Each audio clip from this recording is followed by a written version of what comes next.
I think one of the things that was important in the development of the suit was to make it easy to use, something that the crew just has to literally plug in when they sit down, and then the suit kind of takes care of itself from there.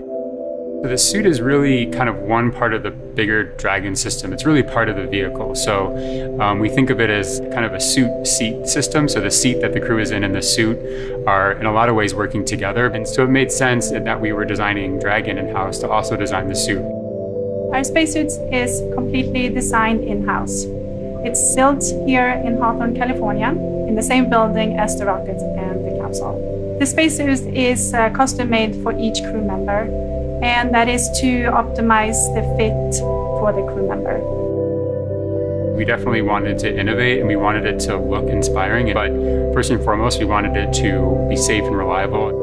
The spacesuit's primary purpose is to protect the crew in the unlikely event that the cabin were to depressurize. But the suit does a number of additional things. It provides cooling and communication to the crew inside of the suit, provides them hearing protection, and the outer layer of the suit is flame resistant, so it provides flame protection as well.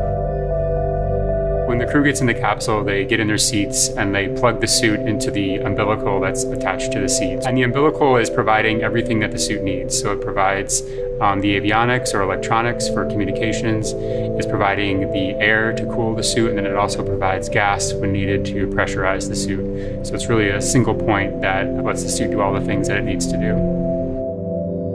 We designed the helmet in-house. The helmet serves a number of different functions. Obviously, it's protecting the crew's head and it's retaining gas like the rest of the suit, but it also houses the microphones as well as the valves that are regulating pressure in the suit. We had to design the gloves so that they would work with the touchscreen so that the crew could use the touchscreen while they were in their suit. But the gloves also still had to do a number of other things like the rest of the suit. And then, of course, they have to be able to work under pressure.